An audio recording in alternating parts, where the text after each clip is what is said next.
We're back in party chat. We back again. It's the new year. Yes.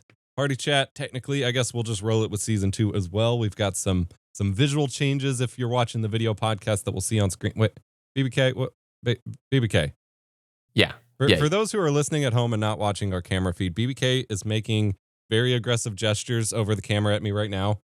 Oh, yeah. People didn't even know that we video conference, right? Yeah. That's what's happening. You got to watch the video feed to see that. And he keeps acting like he's going to swing at me or something. BBK, calm yourself. Oh gosh. It's a new show. It's a new season of the show, but we're not that kind of show. We don't actually use a video feed, everybody. But that would be kind of fun. That would be really nice. It's changes the dynamic dramatically. Yeah. But this is what, episode 6, right? Okay. This is the expansion of the Dual Comm Podcast here on a podcast radio. And we respond to your comments, talk about stuff. We got a stacked show. I don't know if we're going to get through it all today. I love it when I stack it so much that I'm just like, this could be 3 shows if we really took our time. Yeah, this is pretty amazing. You all leave fantastic comments and ideas for topics on the Dual Commentary and on this podcast, and then just also on our channels. And so we built an entire show to address that because, like Ebo said, every one of these episodes, we've run out of time before we've been able to just get through the previous week's show. So I say, enough waffling. Let's just hop right in. Okay. So I wanted to give a shout out to those of you who, speaking of comments, sounded off last time with your favorite gaming YouTubers that cover like actually good, fun, and often niche games. There are a lot of good recommendations in the comment section of the last Party Chat podcast. I'm still crawling through them. And so I just wanted to give a thanks to you all. There was also someone who commented that we got a comment from the Gunman, and someone commented and was just like, whoa, I watch them all the time. We're full circle here. That's so cool. Yeah, it amazingly, like we just talked about Chiral Drifter in the last video. There were tons of people who were like, dude, Chiral, let's go. It's just like, well, maybe that community sense is a little more alive on YouTube than we give it credit for. Yeah, and we had a couple comments about that made me want to pose more questions to the audience here. The first one here is from Radagast the White, who is specifically asking if we can you guys help us fight the algorithm by recommending specific people and videos to watch and linking them in the description. We're all fighting the manipulative algorithm and the utterly disgusting corporation that runs this platform. We're here for the people, the community, the art. Also, we are not consumers, we are people. That term is deliberately dehumanizing and used by corporations that basically they want to know if we can recommend channels in the description and comments. And then we also had another one from the Backvlog 5106, who said that I will say that a great way to find small anti-algorithm content is honestly just to explore the channels of the people commenting here. You two have built a community around patience and intentionality and inspired a lot of us to start our channels. Ironically enough, Chiral Drifter and I met in the comments section. So I'm wondering, I have wanted for a while, either in this show, the Dual Comm, we can leave it to the commenters to decide which one it might be more appropriate in, that I had been thinking for a while we should have a small section where we try to have 1 or 2 small games that we shout out each show. I'm wondering if we should pair that with just like a single piece of, I hate using the word, but like okay, I'm not going to use the word, a single video or 2 that we have watched in the past month or something that we would recommend. Yeah, I love it. That's fantastic. It reminds me honestly of Machinima Respawn. Yeah. I get a chance to talk about that again. If any of you watched old Machinima Respawn with Sark and Hutch and CNenners and then APL Fisher, like that show was primarily them talking about creators in the Machinima network and some of their favorite videos that they had seen that week. And so, yeah, I'm fully down. I feel like we have done an okay-ish job on some of the dual comms, but not consistently doing it. So that might be a great recurring segment.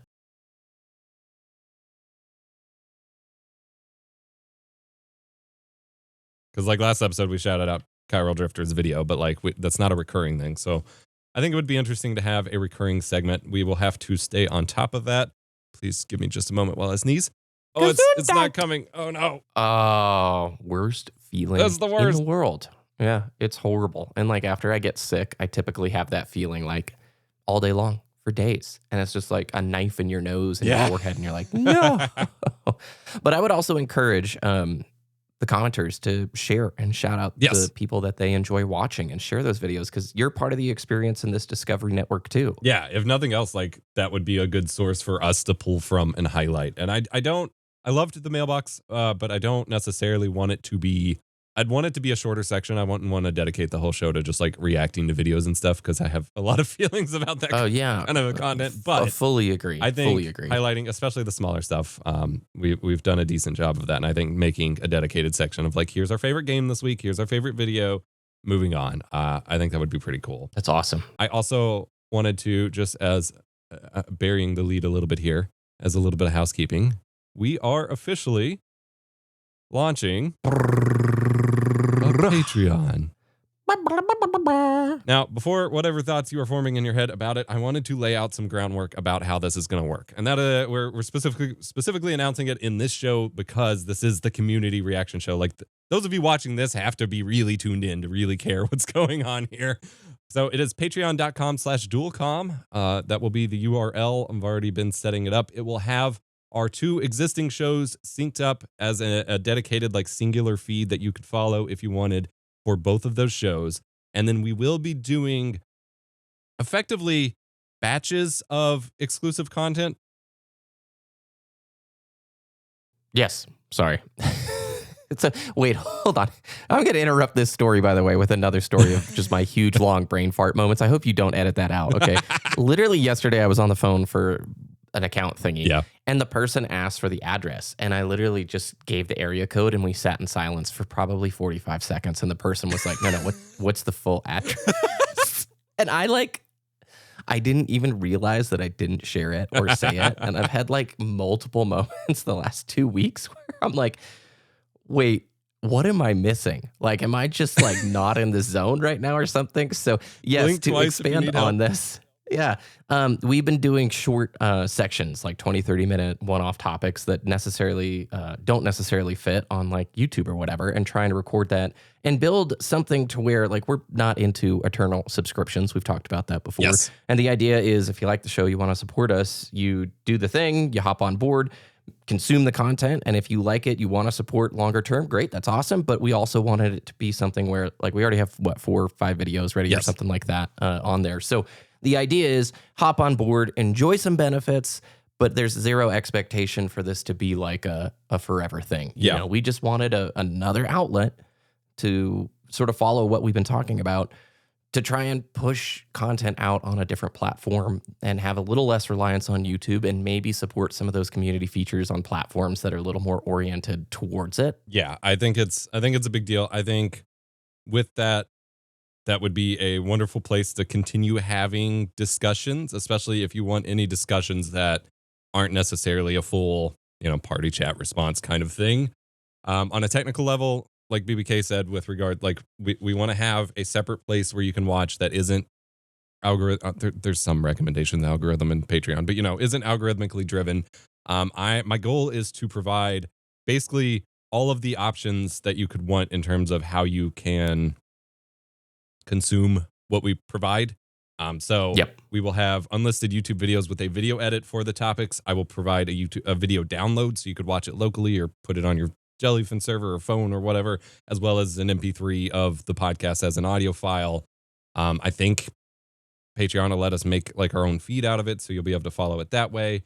And my expectation here is, because like we said, we're kind of going to do batches of content instead of just promising like extended versions of the podcast or whatever, because that's always so lame. Like, I don't want to watch a video, find out there's an X amount of chunk missing from the video that is on this other platform, go pay for it, and then have to rewatch the whole thing to find the extra stuff. Yeah. So they're going to be they're smaller, but still pretty deep. It's like getting kicked out of the club. It's like, all right, VIPs only, everybody out. And I'm like, we're just having fun. The food was coming. Yay, Yeah.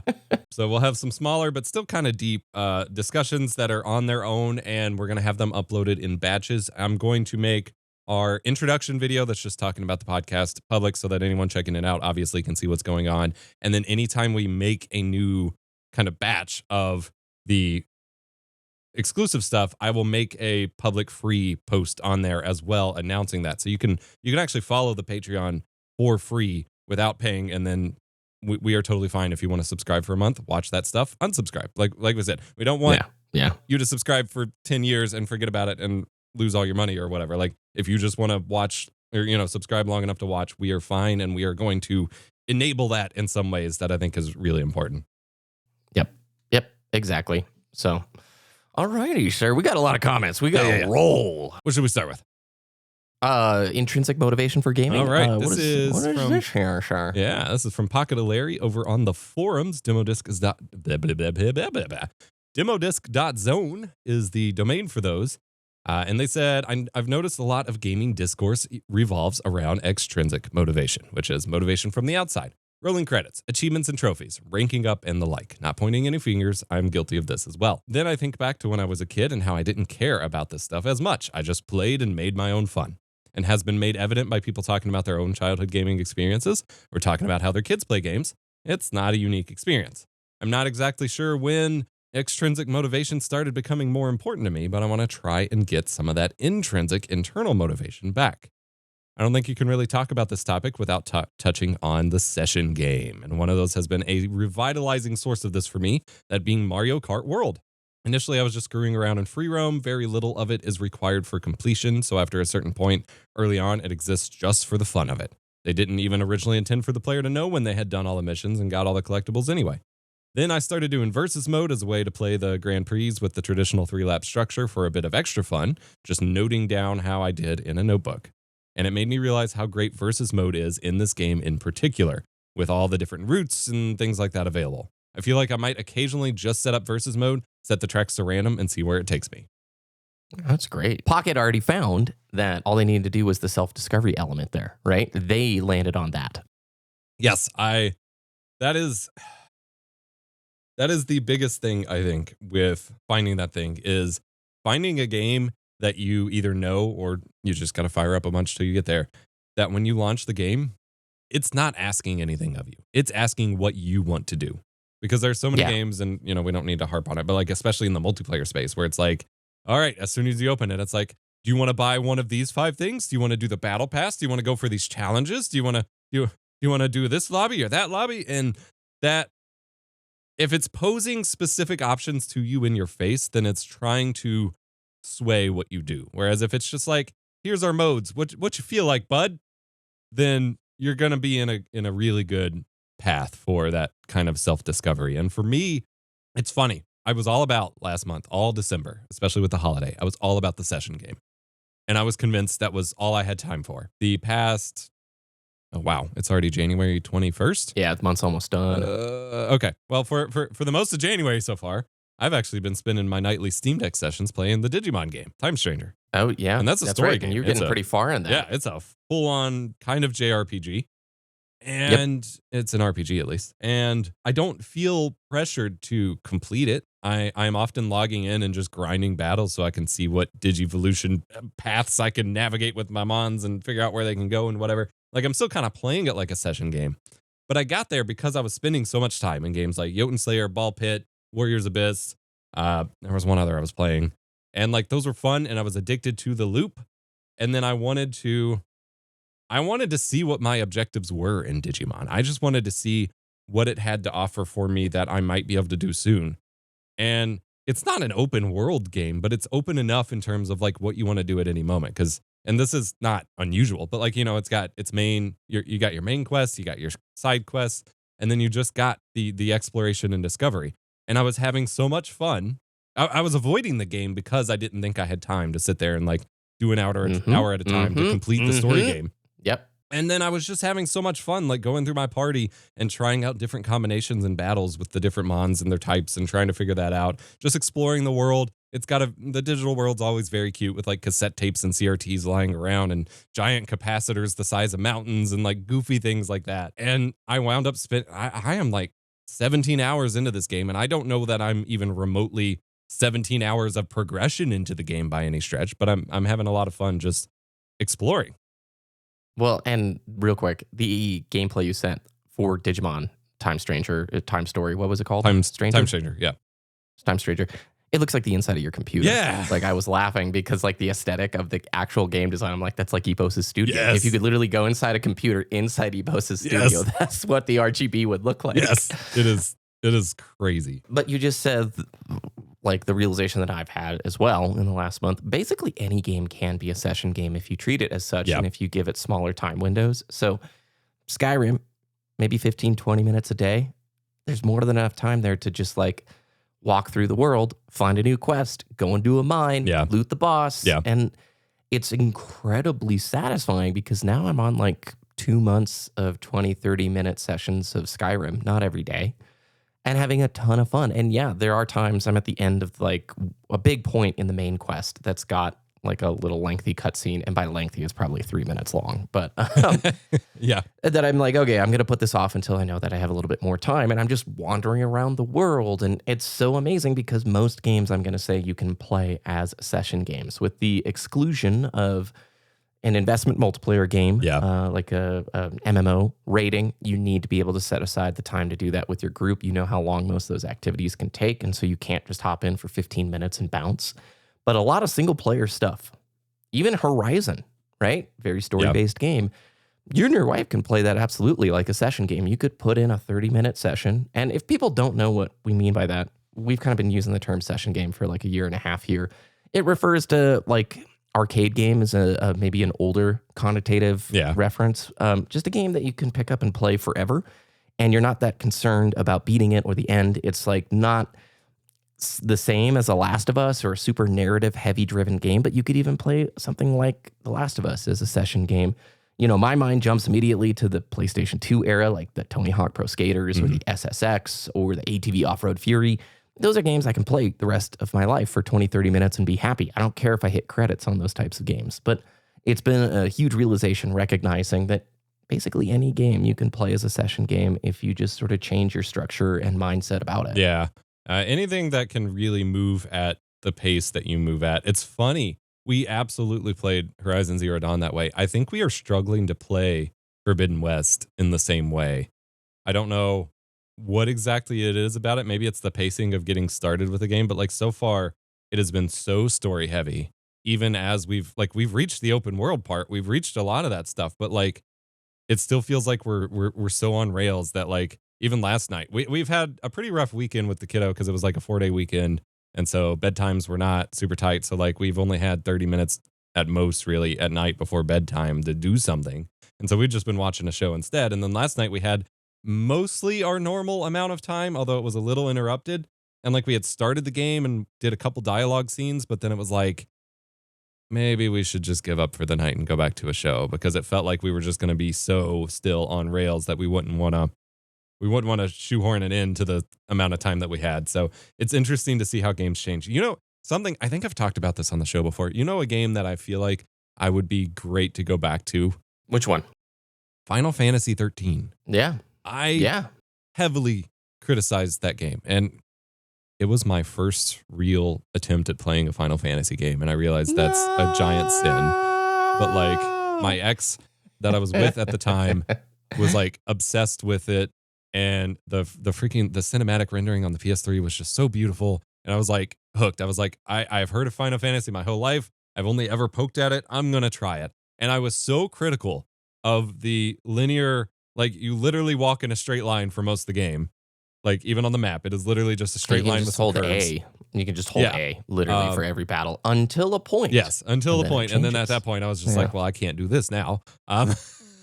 So I was very hypocritical with it, but I was very critical of that. And then I've noticed with Digimon, when you were in some of the on-rail story parts, it has even the same kind of map as Final Fantasy 13 does, where you can see that it's clearly just a line with a couple little pockets to pick up an item or whatever. And I'm like, I don't hate this anymore. For the time that I have, it makes it so much easier if I need to pop in for like 15 minutes and then put my Steam Deck to sleep. I still know what's going on because I just keep walking forward. And I'm like, okay, I think it's time for me to return to it. I really wish they would do like a collection on, I'm going to say on PS5, but I mean just like a modernized update because the PC ports were garbage. So like I would love to see them just kind of put out a nice little collection of those 3 games again that were given some quality of life love, because I feel like I would really enjoy returning to them. Yeah, we could talk for 20 minutes, so I'll just be super quick on 2 points here. This is a podcast. 13 is savagely beautiful. That game was so ahead of its time. I think it, in certain areas and sequences,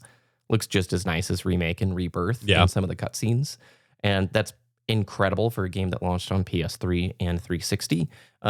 13-2. Early too. Very early, yeah. 13.2 is much better. They expanded on basically most of the criticisms. And so from a combat perspective, the 13.2 system is really rad. And that paradigm shift system, they actually brought in 10.2 and they refined on it. And so it is cool. I never played the third one, Lightning's It seemed Return, like 13 Revenge, was whatever. moving closer to the more like almost real-time-ish combat that like 15 had.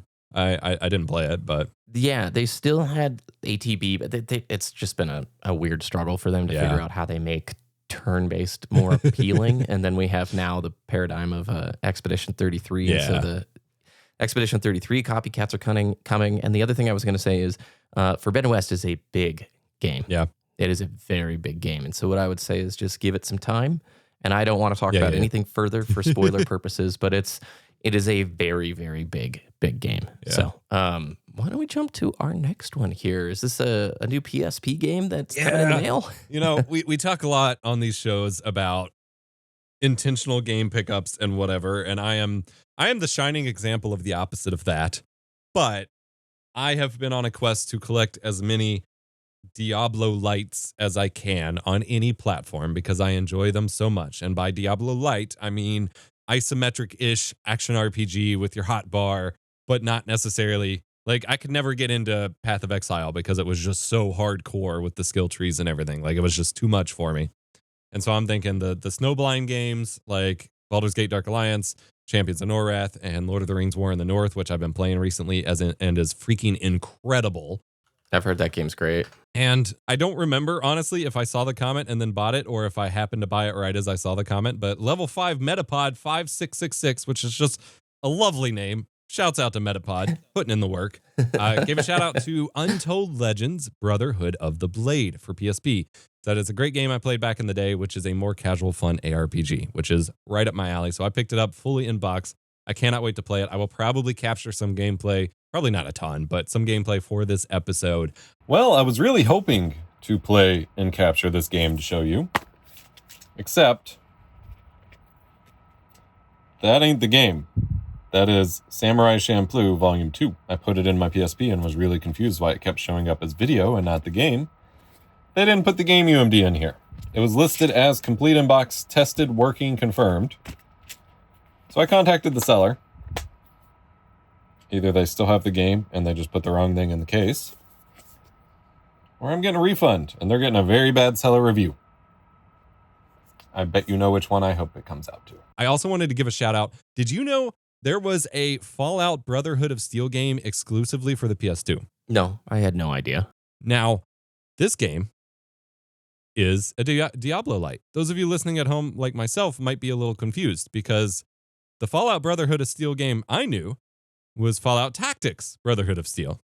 But it turns out there was a whole separate Brotherhood of Steel game exclusive to the PS2, which was an isometric dungeon crawler looter shooter. I'm looking this up right now. I didn't know this existed. Apparently it's not is it like, but it's not the like Fallout, Bethesda Fallout, is it? It's the same universe, but it's not, it doesn't play like a Fallout game. It was it was right before Bethesda picked it up. Oh, wow.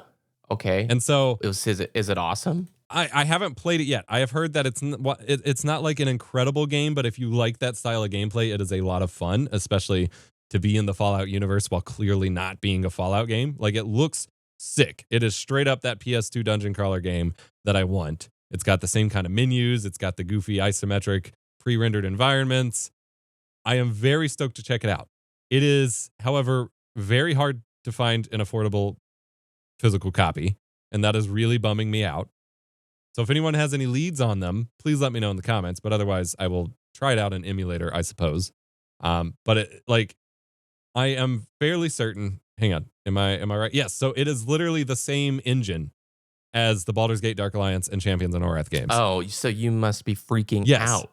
Like I have been over the moon trying to find a copy of this, and it apparently sold so poorly. There are so few copies out there.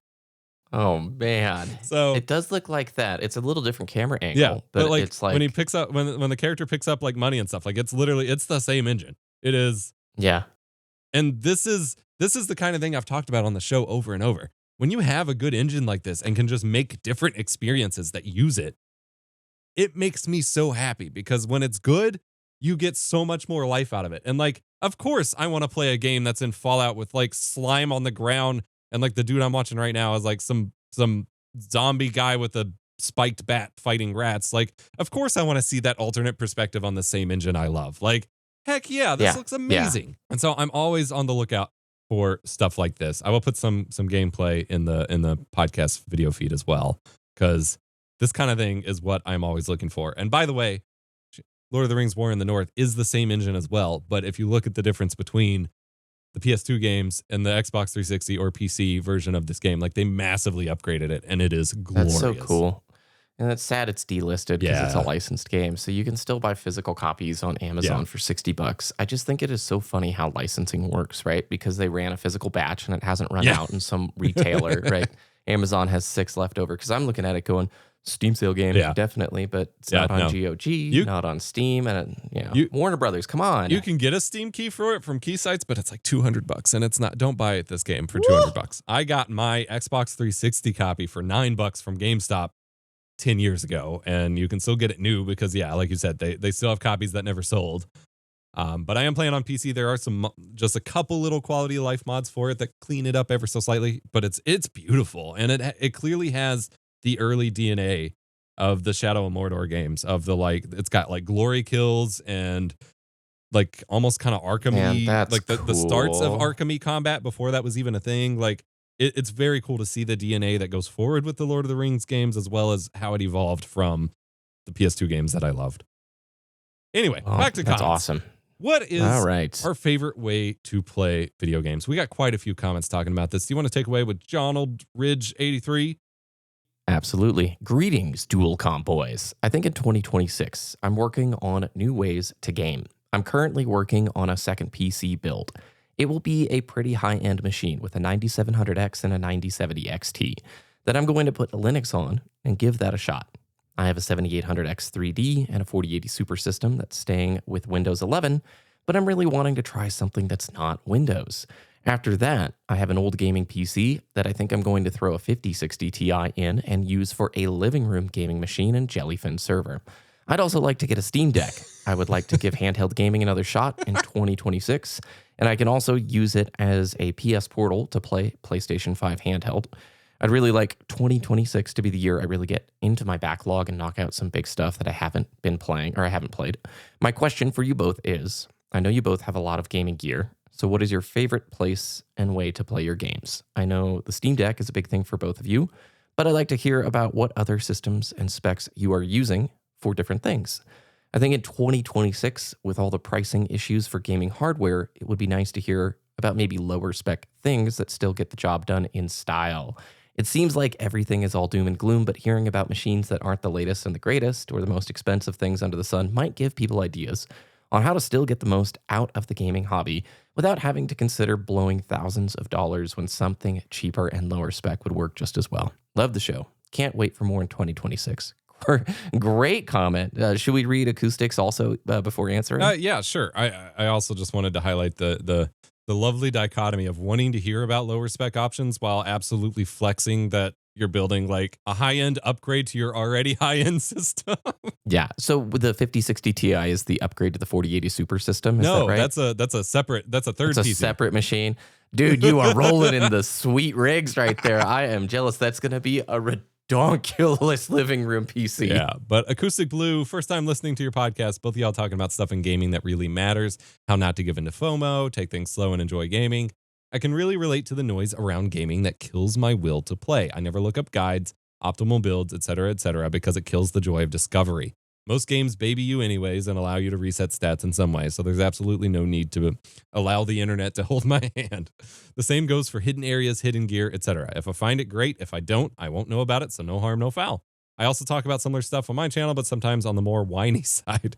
But the YouTube game is rough. Granted, my videos could obviously be made better, but I feel like I'm losing a part of myself trying to optimize the title and thumbnail to attract folks, which we can absolutely talk about in a separate version of this topic.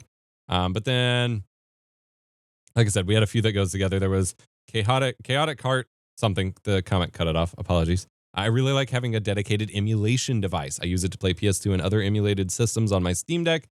But I used to play PS2 and other emulated systems on my Steam Deck, but I find having a dedicated, more portable device that does the trick better. So now they're all in my Retroid Pocket 5. And then do you want to read Rusty Raven real quick? Do you guys have any family PC gaming setups content? Do you have any PC gaming setup content? All my consoles are 6+ years old and I don't have a working PC. Can you just use one of these Intel NUCs like a console entertainment center, like an Xbox, but it plays PC games and such? New stuff for me. Ooh, I love this topic, Epos. So all that to say, where do you want to start, dude? I guess I want to start with like the initial question of like, what is our favorite way to play games? Because all of these comments kind of highlight the different steps of the journey that we've both taken through the show of like exploring alternate ways to play, whether it's an emulation device, a TV PC, a high-end PC, a Steam Deck. So I'm curious. I want to hear your answer first. Like what? Obviously, I know what you're jamming on right now, but like ultimately, big picture, what is your favorite way to play video games at the moment? So I have a gaming PC that I built in 2016 with the help of Epos. And that was 10 years ago. That was 10 years ago. And I only upgraded parts of it a couple of years ago purely because I was CPU capped for a few modern games. But I just pasted 3 pictures of my Steam library over to Epos, and maybe we can throw these up in the show. But this shows all of the games that I have been playing the last 2 to 3 months, and these are all games that run flawlessly on 10-year-old systems that you can build and acquire for like, let's say $500 or less on eBay.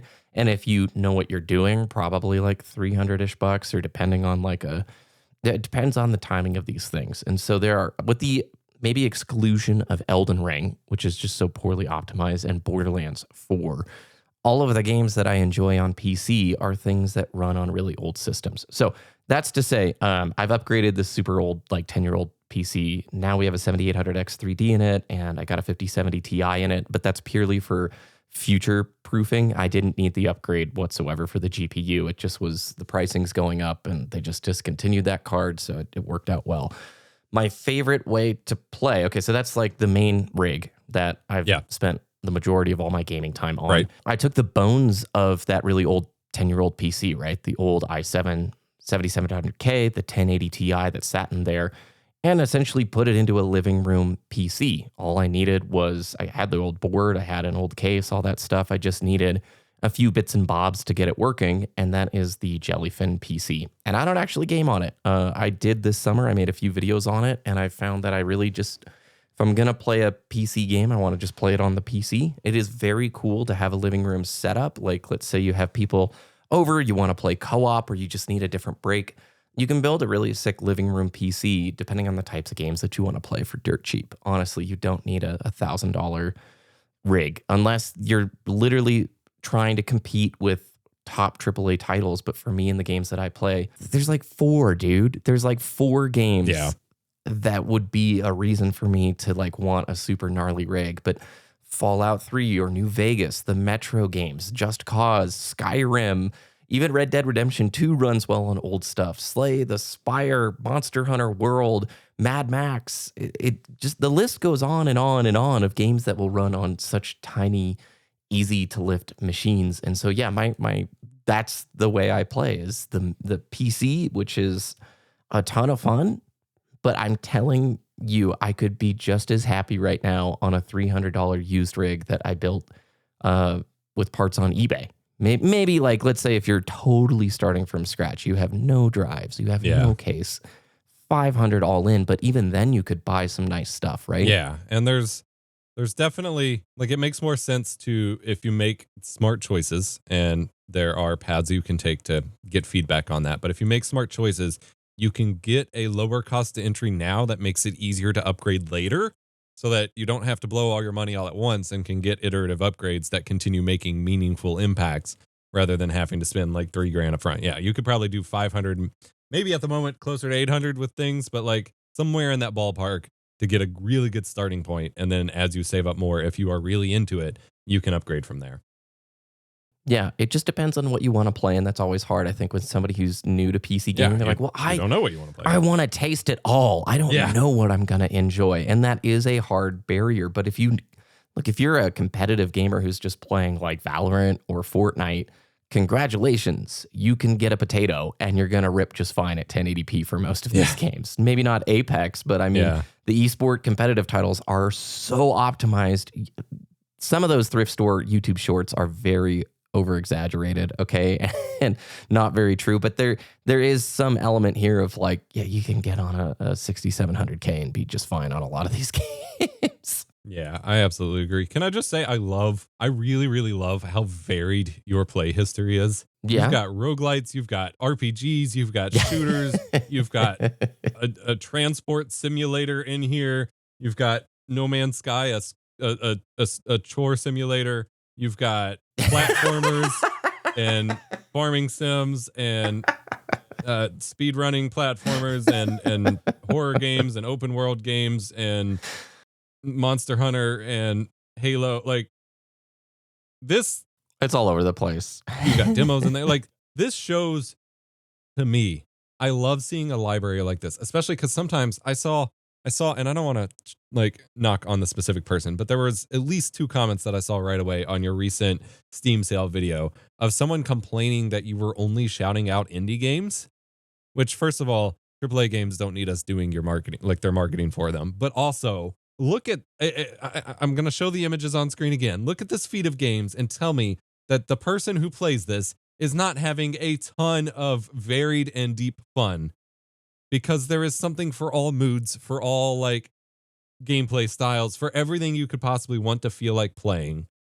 There is something there. And that always makes me so deeply happy when it comes to games. Well, the fun part is, especially if somebody is new to PC gaming and they look at these pictures and go, oh my gosh, well, congratulations. Just wait for the summer sale, the spring sale, the fall sale, because all of these titles are like the $5 to $10 games or less. Some of these are like $1.50 games. Yes. So if you go into your March or your summer sale with your $50 ready to go, congratulations. You're going to walk away with months and months and months worth of stuff here to play. I mean, the most expensive one in the list is Hades 2, and that was like a $20 game. That's just because it just came out. But yeah, like, and Steam, Valve did just publish the both first and second half of the year events for Steam, where they have events basically every week throughout the whole year, where they are featuring, if it's not a formal sale, like the spring sale starts March 19th, but if it's not like a seasonal sale, they still have specific types of games. Like there's a tower defense fest, there's a horse fest,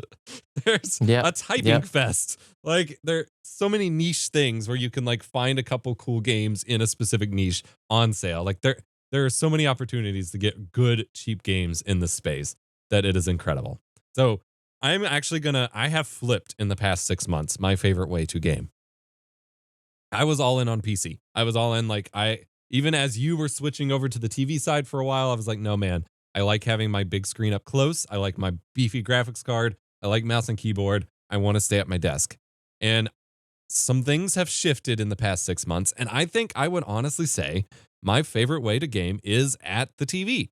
Now, that's 4 games I can comfortably play on controller, which is not every game. And even like the Lord of the Rings War in the North, like I'm having a lot of fun playing that with mouse and keyboard right now. I don't think I'd want to swap it to controller.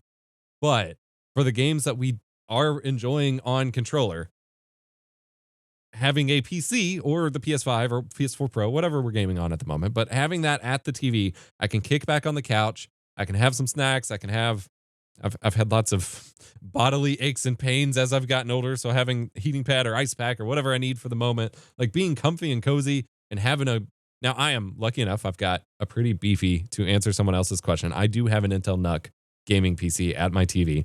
It is a very small, I described it in the last Dual Comm. I'll post the same clips of it. It's like the size of like a 2 liter of soft drink.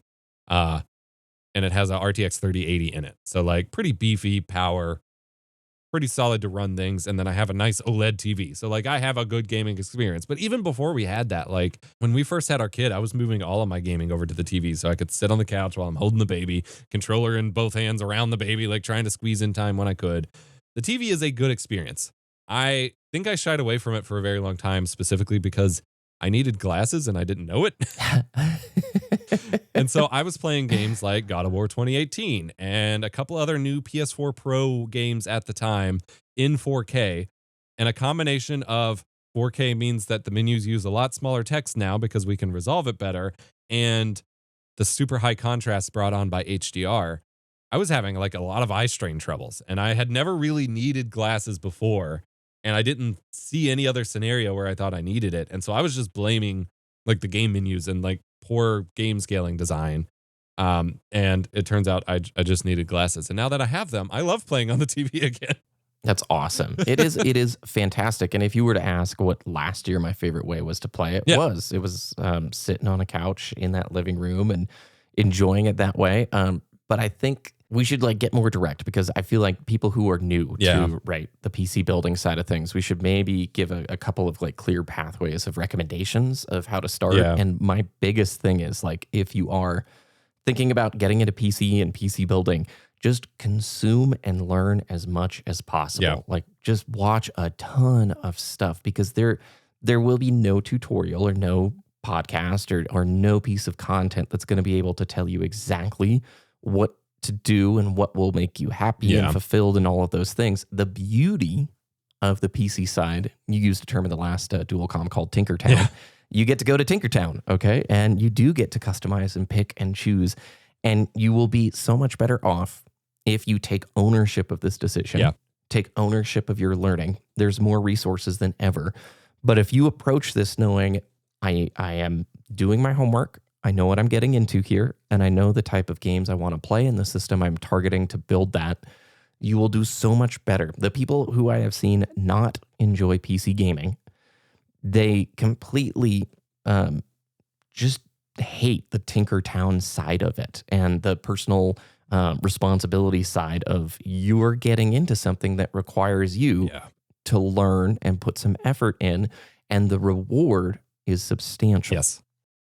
And even if you don't build yourself, which at this point I would absolutely recommend if you can, like you said, the thing with PC is you got to build up a little bit of generalized knowledge. I mean, you could go with like a PC part picker list. Someone's made a video on that specific list, follow their instructions, whatever. But that's, especially when you have to start adapting to sales because all the prices are going wild or whatever, like that's less likely to be your scenario. You kind of have to build up a little bit of general knowledge before you jump in, which you can do pretty easily by just like, there are so many PC building guides and analyses out there. Like it doesn't take long.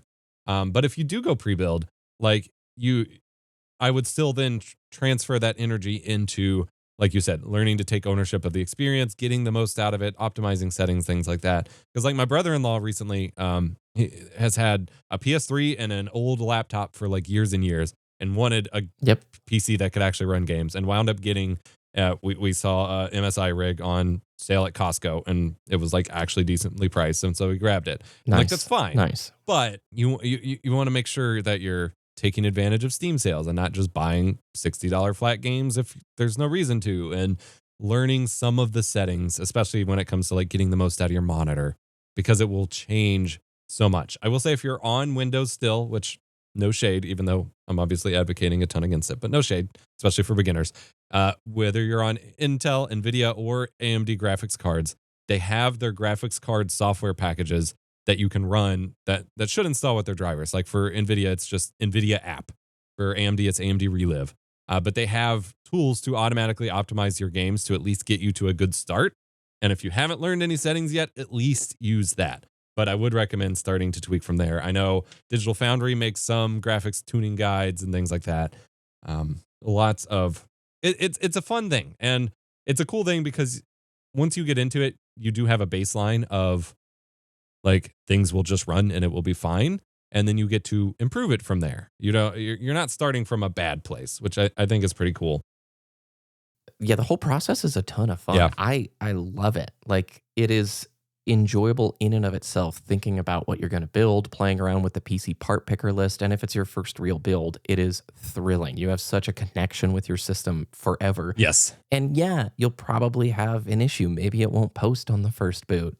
You're going to go back and read the manual. You're going to double check that you wired all of the case headers to the right things on the board, or the plugs to the headers on the board. And there is something super cool when you hit that startup screen the first time, and it's like, well, this is my machine. Now, I will say a lot of people are asking about living room rigs. If it's your first time building a PC, I would never encourage somebody to do a mini ITX or a micro. Yeah. There's different case sizing standards, and those different case sizes pertain to the size of the motherboard. Yes. And when you have these really, like Epos's Nook is beautiful. It is a really small PC But with, what is it, a mini, it's micro ATX or mini it's not ITX? even or, like standard at all since it's a NUC. Like it's their own board.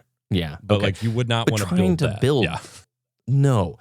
Trying to build in anything other than ATX for your first round is going to be very difficult. There's a lot of things to think about with your cooler height clearance, the GPU positioning, how many PCIe slots you have, and like cable management and stuff. So for everybody kind of asking, like the living room PC setup, if you don't have a gaming PC yet, I would just encourage like go ATX and build the setup for a desk. And you can always use Steam, their remote play feature. You still need a companion device to do that in the living room, but But it could be anything. Like it's built into some TVs. Yeah. You can do it on Apple TV. You can do it on I think a Roku laptop, maybe. probably a Roku. Like it's built into a lot of stuff. And I've heard no end of, like there are so many people now that say like they feel no latency with it. So like you could build a And nice there's the other desk good PC one, right? and just stream and never even have a TV. Isn't there like Moonlight? Yes, Moonlight's like the upgrade. remote game streaming.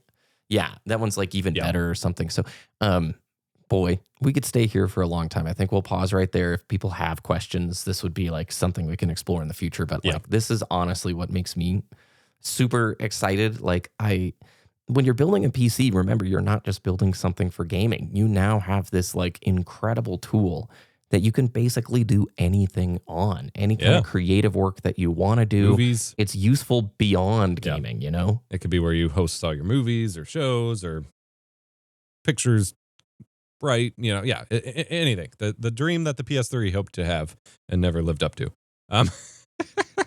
But where should they start? Before we close here, where do they start consuming that content? What do they start learning? What do they start doing? Honestly, Linus Tech Tips PC building guides, like that's such a tame recommendation, but like every couple years they do a big like 2-hour like this is everything you need to know to build a basic mid-range PC guide. And like there is nothing better that you can consume on that than those guides as they go. So I would definitely start there. I since this is part of what we talk about all the time, I do want to say that I understand and sympathize with the perspective of not wanting building and managing the computer to become your hobby if you just want a game, and I totally get that. But it's also a small amount of upfront work that you can do that saves you headache in the long run. And then you don't have, like, once you build a PC, it's very rare that you need to do anything with it unless you're choosing to upgrade, like in terms of managing it. You're not constant. It's not like a car where you got to like keep the oil changed and swap out brake pads, and like you're not managing it all the time. And so I'd say I understand those apprehensions, but it's worth the upfront investment. If it's encouraging to anybody, Epos is the samurai when it comes to tech. I've always been like on the novice side. I don't think I've ever had any part failure other than a drive failing. Yeah. I've built 4 or 5 now at this point, and people can do it. Anyone can do this. It's an attitude thing. You just take ownership of your choices and your learning. And I think it's probably a year old. Like LTT does a new video on PC building basically every year, and they always get 6 or 7 views. But there's a good 2-hour one from last year that walks you through all of the basics and budget and ideas and then how to make it. And I will say it's like Legos for the most part. And if you take your time, it's hard to screw up, right? Like if you're brute forcing and not taking your time and not reading, but this is not, you're not soldering stuff, okay? Yeah, you're not. Everything has a nice place where it goes easy peasy. Yeah, it's people like to equate building a PC in terms when they're scared of it to like building your own car and be like, well, I don't want to. It's not the same thing at all. Like I treat it. No, for a long time we treated tech as this like esoteric foreign thing that is unlike anything. To me, it is like any other household appliance or part. Like obviously you're not building your dishwasher from scratch, but like if you need to fix your toilet or build a shelf that goes in your bedroom or something, like it's on that level. Like you just follow the instructions and don't freak out too much and you will be fine. I think that's a great place to take our first break. Alrighty. See you on the other side. Bye-bye. Woo!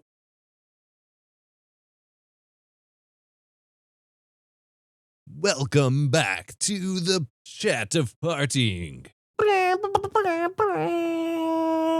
So in the last episode, we talked about, we responded to a comment talking about games that allowed you to make your own content in the game, whether it's Little Big Planet or Super Mario Maker, that kind of stuff, and why those games have fallen to the wayside a bit.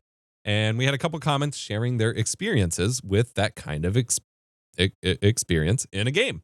Yes, we did. And let's start with Masco. He says, I actually played a lot of the movies with my roommate in college. We would make movies based on real movies we liked. So much fun. I remember being introduced to Donnie Darko via his interpretation of that masterpiece. Some dude in a rabbit suit walking around being part of every scene, but not actually doing anything. I hadn't seen the movie at the time, so that was the only reference I had for years. And our next comment, Epos. From Back in Track Games, backintrack.gg. Guitar Hero Metallica had a custom track mode that I played almost as much as the excellent soundtrack. Someone was making custom tracks for all of the Vadrum Mario tracks. Look it up on YouTube. And those were some of the best drum tracks in the game if you grab them. Misc custom creation tools in games. It's so funny Masco brings up the movies because I owned a box copy of that and I hadn't even thought of it till he talked about it. And it's from Lionhead, the people who would go on to make Fable. So I'm guessing Peter Molyneux was involved in some way. And he's making a new game again, by the way. Apparently it's his final game, right?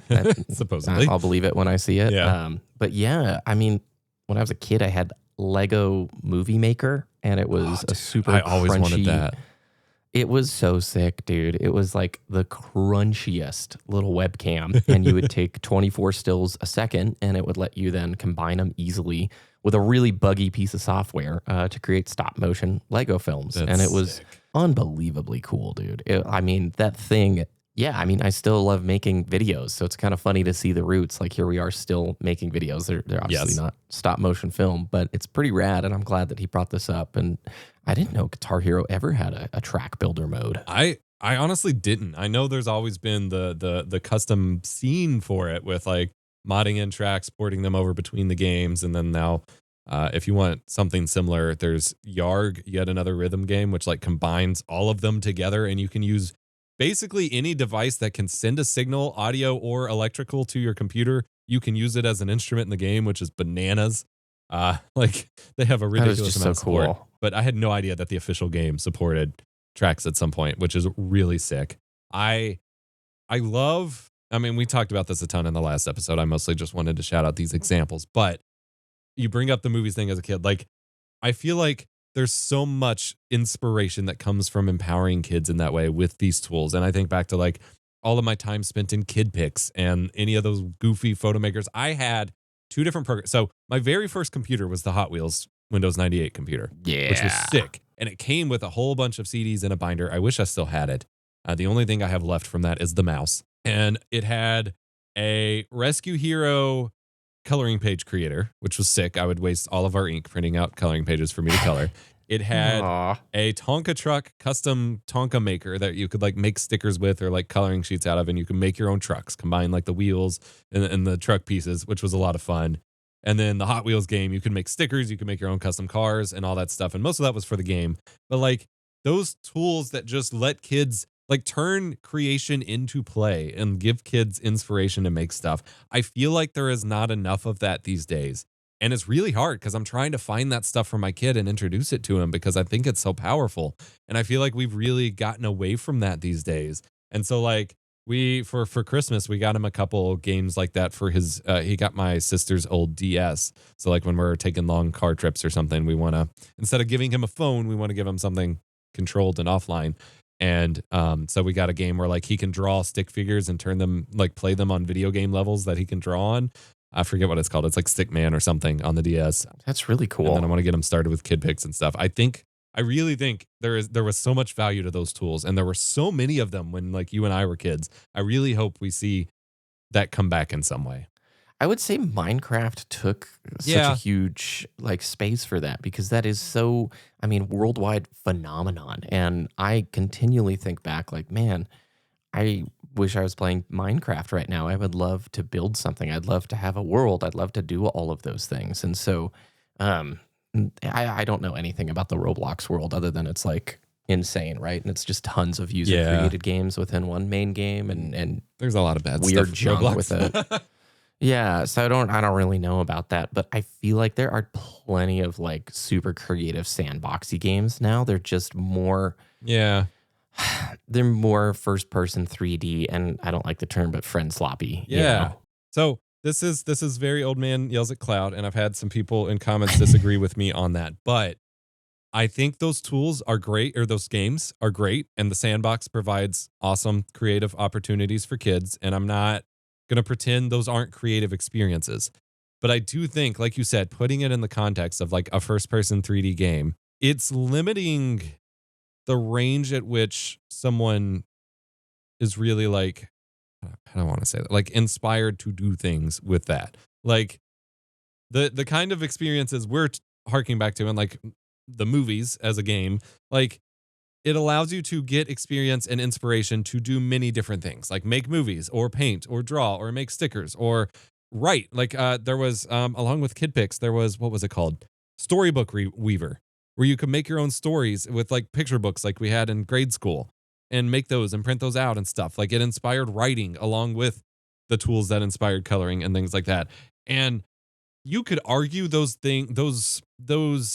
explorations exist with video game creation tools because we've had machinima, like not the network, but like the medium, like Red versus Blue, things like that, where it's like people are writing their custom stories and filming them in the games and things like that. But that's so less accessible and not really there for kids. That was teenagers and young adults doing, because it's still a very advanced thing, that I feel like we are still missing something in the gamified version of it versus just a fun thing. Yeah, it's harder to take those risks. I agree. Yeah. Like you're not going to see the same level of, we made a box copy, like the movies, and the amount that we need to move to offset the development cost is minuscule compared with today. And I don't know, maybe the indie space, we're missing some of that. I just looked at Newgrounds. Apparently Newgrounds still exists, dude. Yeah. I know that doesn't fill like the younger skew of stuff, but the fact that there's still Flash games like on here, I don't even know. It's probably not Flash, right? Wasn't that retired forever ago? It was. There's a lot of emulator stuff for it now, which is really cool. There's some stuff I'm hoping to show my kid through that. But yeah, Neopets is still around too. Speaking of which, games on easy and lesser played genres. Our next comment is from Eric Draven, 3654. I have decided to play games on easy mode, and that has made a huge change in my gaming routine. I am 44, and I don't have neither the time or the energy to get good. I just want to have fun and relax for a few minutes. Have you ever talked about it in your podcast? Anyway, cheers from Spain and Merry Christmas. Great comment. Should we read the next one before answering? Yeah. So Sandy says, how do you deal with genre burnout and trying out genres you don't usually play? For 2025, I played Western JRPGs instead of JRPGs because I played way too many in 2024, and I found I actually like those more than traditional JRPGs. But I also played a lot of platformers because I don't usually like them, and I found that I dislike that genre more than before. Yeah, bravo. See, the discovery phase and then the conclusion. Yeah. That's great. So we have talked about easy mode on the podcast before, but I think those two go in hand in terms of just kind of discovering, like you said, the discovery phase of different ways that you want to play. I am more and more in the mind of like, that was my cat meowing. I almost want to default to playing games on easier difficulties because in many cases I would rather just have a good time and get through them than deal with frustrating parts. I personally, and this is not a flex in any way, but like there are a lot of games where if I bump it to easy, I'm not doing a whole lot anymore. And so I still want the experience of literally playing the game. And some games, like, they get a little too easy. But I do love, we've seen a really strong evolution, both in difficulty options and the, like, scope of them. So, like, the bigger story games now, and even Baldur's Gate, like, they have easy, medium, normal, difficult, crazy difficult, one shot, one kill, you're dead, get forever. You start over. Iron Man. And then they also have a story mode or an explorer mode or whatever, which still gives you the combat, like the basics, but really like handholds you a lot through it. And I love seeing that. And then we have games like Lady Dracula, which is still only in demo, but Lady Dracula, Doom the Dark Ages, and there's been a few others where you get to fine tune individual mechanics to your liking. So like if you find a parry window to be too tight, you can tweak just that. If you're like, man, that's the one thing holding me back, you can change that and fine tune your experience and make it easier in that regard without dumbing everything else down, which to me is incredible, both from an accessibility standpoint and just having fun. And so yeah. I remember when we talked about this. It literally on what you're saying, like Rebirth, Final Fantasy VII Rebirth. I got to the final chapter. I didn't do a bunch of the side content, and I knew because I've played a boatload of JRPGs. I knew to get level ready, it would have been another like 3 or 4 hours of grinding. Yeah, I didn't care. I dropped it to easy, and I finished the game, and I was perfectly happy. And maybe someday I go back, but like, yeah, who cares? I'm glad that setting exists now that I'm older. Yeah, like I am at the point in my life that I also don't have time or interest in quote unquote getting good. I still want to be challenged. Sometimes, honestly, there are times when I'm playing a game that I don't mind if I'm just like mindlessly killing all the enemies and making progress. Like sometimes that really doesn't take away from anything. And I think back to, when I was a kid, back in my day, we had Game Sharks and action replays, and I had Cheat Engine on my computer to like memory edit my games and get unlimited ammo. It was fun to do that stuff. Or I'd make my buddy play through my copy of Metal Gear so I could unlock the Patriot and run around with Rambo style with that. Like, we had those options, and then they kind of went away for external reasons. And so I don't think there's anything wrong with it. I absolutely encourage anyone playing games, getting into them, just like, you're supposed to have fun. If it's not fun, it doesn't matter whether you got good or not. You're not having fun. And so that should always be the priority. And same thing with genres. Like if you are feeling like you're sticking too tightly to whatever you normally play, absolutely branch out. I don't know that I'd consider Western JRPGs versus JRPG. I also hate the name Western JRPG because I think it's just Western RPG. Yeah, it's a contradiction. Not that it matters. Who Western cares? Japanese RPG, but yeah, I know. I'm sure there's a subgenre. I've just been calling them rogue games because trying to battle with people of like and light. Yeah, most people don't even know. I grew up in the pedantic about genre Total Biscuit camp, so I've always been like, that's not what the genre is. But like, I will say I've also been in the camp of like, I talked about at the end of last year, like I discovered I actually just don't like Metroidvanias that much. There are a couple that appeal to me sometimes, but like I keep wanting to get into them because they're all these like cool retro games with like cool aesthetics and whatever. And then I don't play them because the backtracking and the collecting key thing, and the difficulty spikes just aren't really what I want. I like a more traditional Castlevania hack and slash game, or to be a completely different genre altogether. And so I only found that out by exploring, by playing games that are close to what I've thought I liked and accepting. Like the biggest thing for me, both with difficulty and genre, is being okay. And I guess this plays on, I'll give a shout out to our Patreon in just a moment.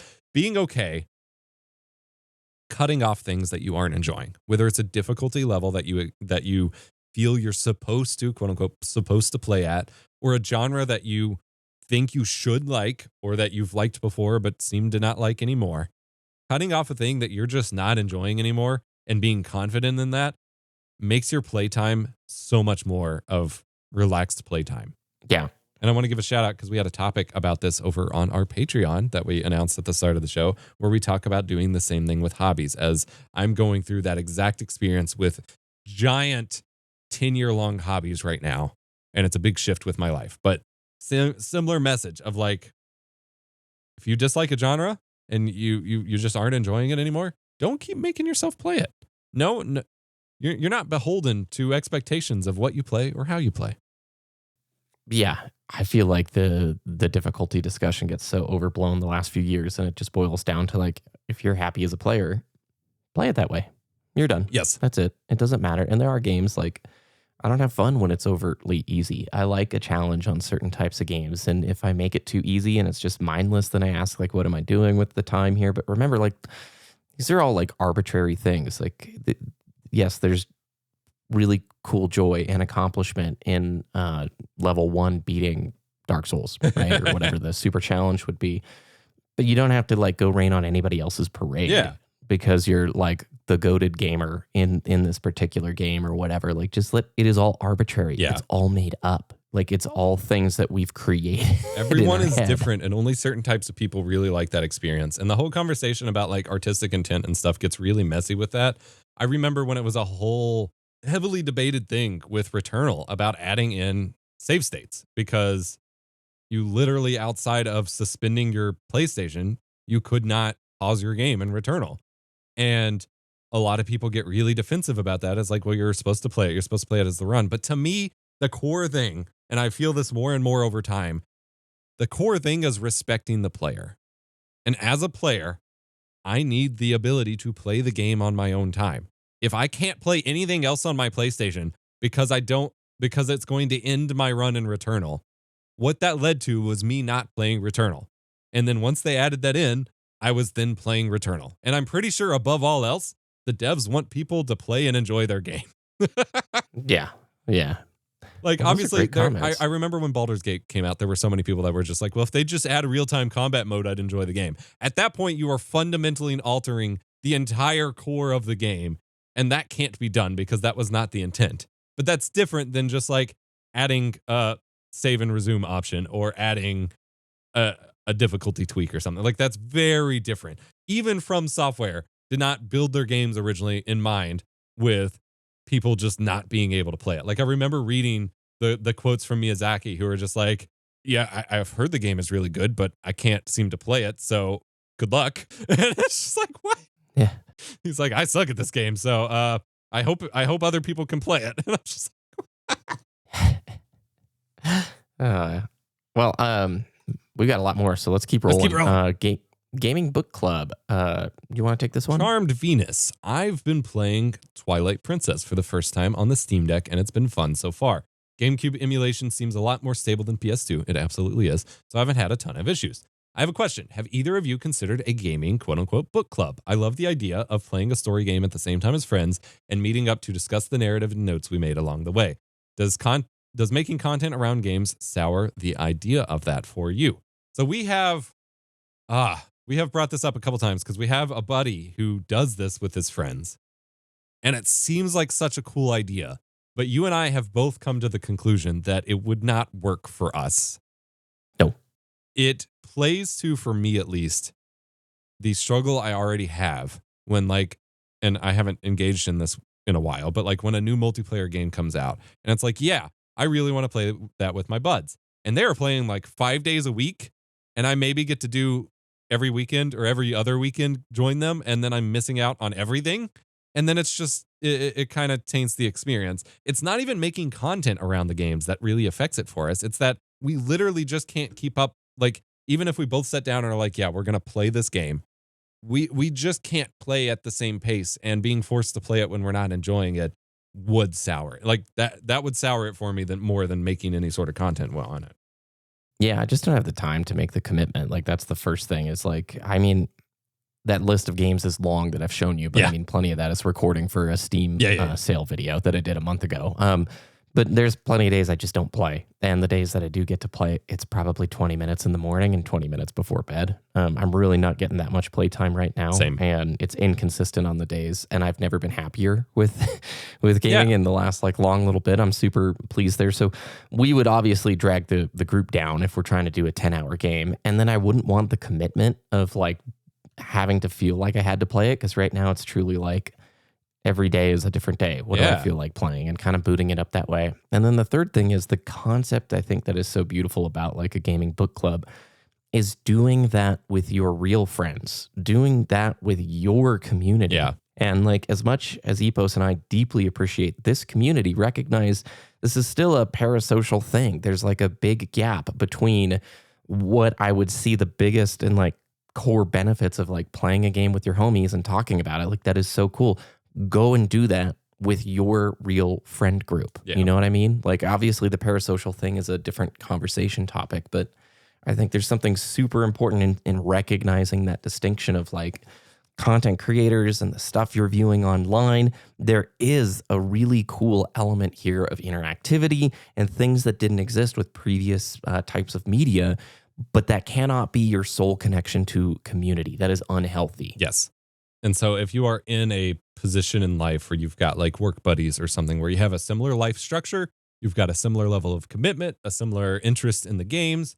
It sounds like a wonderful time. And I think earlier in my life, like especially when I was still working retail and stuff and had those buddies, same schedules, same expectations and whatever, like similar place in life, I think I would have enjoyed the heck out of it, or in college or whatever.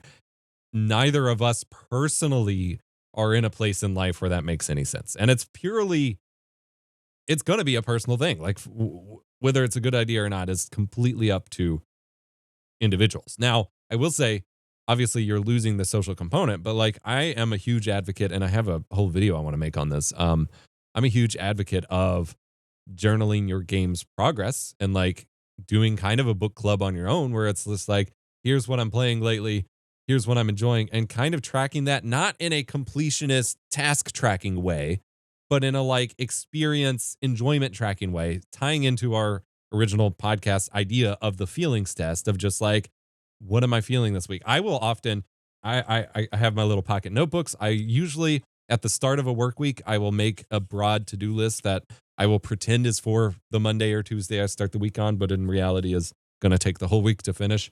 But I will also make a list of like the games or activities in games that I am excited to try to get to that week. And it's kind of like a to-do list, but more like a fun, like, here's what I hope I get to do list. And so you can take some of the elements of what a book club might be and make it for yourself, or make content around it if you do want to share it, or have a community that you share the thoughts with. And maybe not everyone's playing it at the same time, but it could be fun. But I personally, we just don't have room in our lives friends. At the moment. Yeah, I wanted to add too, they can be online friends, right? Yeah. Like it doesn't have to be, I'm just saying it's really useful to have those bonds and those connections. And some of our best like buddies came from the Halo days, right? Yeah. And I've gotten the chance to meet, some of these people in real life, in person, and it is incredibly cool. But yeah, it's such a great concept. I love that Blizzard Ball and his crew continue to do that, because it's just like, well, that's the dream. And they also have LAN parties, and I was just talking yesterday with Masco about LAN parties, and that would be so fun. That would be so rad to go to one of those things, or to go to a competitive event. It's just it's not in the cards right now where we're at time wise. There's just no way. Yeah, so it's one of those, like, I always have the sensitivity of like, when I don't keep up, then I just bail. Because if I were to join something like this, I'd have fun for the first couple of days being like, yeah, I'm playing this game. And then when my interest wanes, or I'm just busy because life happens, and someone's like, all right, man, I put 4 hours into this game last night. I'm already at chapter 6 and blah, blah, blah. And I'm like, oh, I am now way behind. And then the next day I'm going to be even more behind. And it's like, all right, this is no longer for me. Bye. And that is not a good feeling. And I don't want to put myself in that position. Yeah, and if there was the time, I'd want to go do like co-op fun games, like a Helldivers 2 session, or Deep Rock Galactic, which I've never gotten to play. Like that would be super fun. Or even the Lord of the Rings, The War in the North game. I would love to do co-op sessions of that. Yeah. Yeah, because it's like made as a 4-person co-op game, right? Yes. Or 3-person. But co-op session games, 100% the vibe. They're adding multiplayer to Jotun Slayer, which I'm really happy for. So I wanted to highlight a comment to you, and I'm going to try to read it and put it out there first with no judgment, because I'm entirely curious as to your reaction to it. Okay? Sure. Yeah. And so I mean zero judgment. I am so curious about this experience. So this is from I'm Spiraling Out. Long question, which ironically is one of the shorter comments that we've had today. This year, I've come to accept how much I value curation over cataloging. I ended up deleting my Steam account of over 200 games because I realized that having all of those games that I didn't want but got in a bundle doesn't accurately represent my individual tastes. When I die, I would like my closest peers to play the games that I have fond memories with, so that they can have fond memories of me while they play these sentimental games. I now have a new Steam account with a handful of games that matter to me. Do you share a similar value regarding curation and taste? What games would you like to be remembered with? Sorry for the macabre question. Yeah.